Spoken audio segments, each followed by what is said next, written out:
guys, Kimon Bekelis, host of Brain Buzz podcast.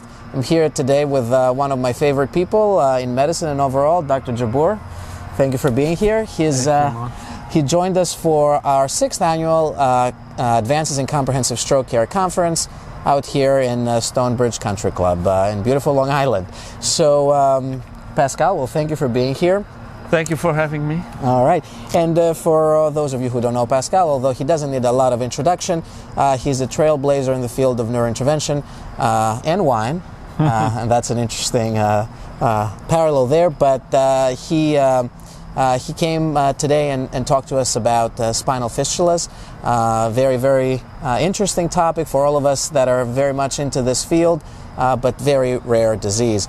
And in an effort to get our viewers to get to know you, Pascal, tell us a little bit about kind of where you came from, what brought you to medicine, and of course neurointervention, and you know, what drives you in the field. Sure. So thank you for having me. Great day, great conference. So I grew up in Lebanon, and I decided to go into medicine when I was 4 years old. I had a tonsillectomy, and then the hospital gave me a small white coat when I left.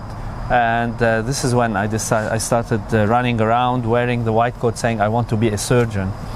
Then I went to med school in Lebanon, did a neurosurgery residency in Lebanon, then came here to the US and restarted my residency. I was at Jefferson, and because of the vascular subspecialty at Jefferson, that was one of the top in the country. As a junior resident, I decided to go into vascular, and I did the fellowship and stayed. So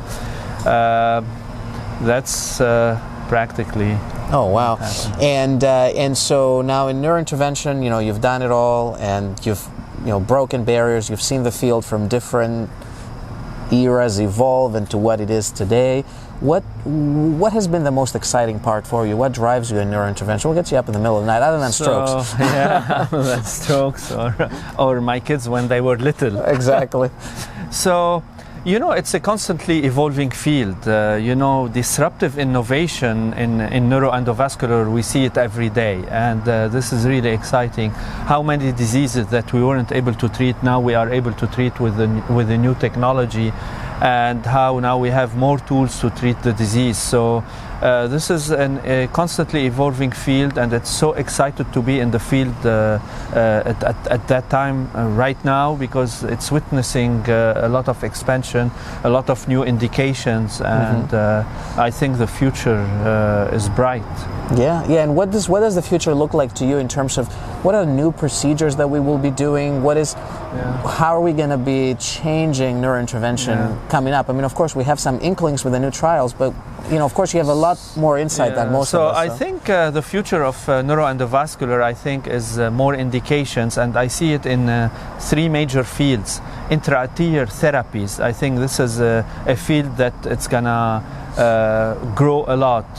So, for example, intra-arterial chemotherapy for malignant brain tumors, targeted therapy for brain tumors. We already do the intra-arterial chemo for retinoblastoma. So all kind of intra-arterial therapies is something really important. Now, another field is the venous disease, and we saw this the last 2 to 3 years, the venous disease indications, for example,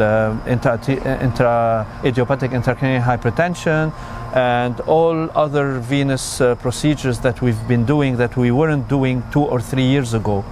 And I think the third field would be the brain-computer interface, but endovascularly, like, for example, the stent rod for patients that are quadriplegic, where going up intravenously, placing a stent in the superior sagittal sinus and hook it to a battery. So all this field is really going to grow. Now, more and more indications. For example, now shunts are being done endovascularly with the e-shunt.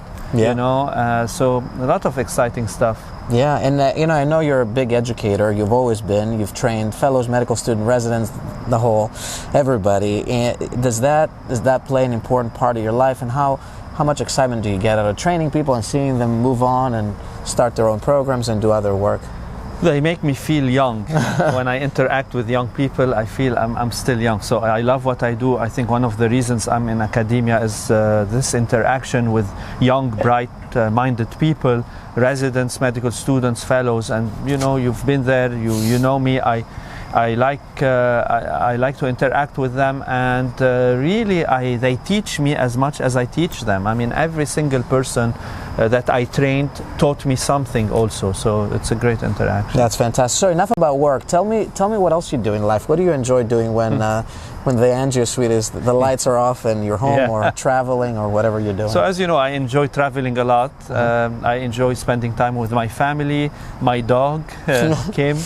And I like wine. I'm a sommelier. I collect wine. I make wine, and I like to travel, try new restaurants. Well, you got me hooked on that. Traveling for the only goal of trying a restaurant. Food, yeah, that's fun. I haven't done this before until I saw you doing this. Like, yeah, that makes sense. Let's go to Spain to try a new restaurant. Yeah, why not? Then there's an excuse to be in a different country. That's right. Yeah, that's awesome.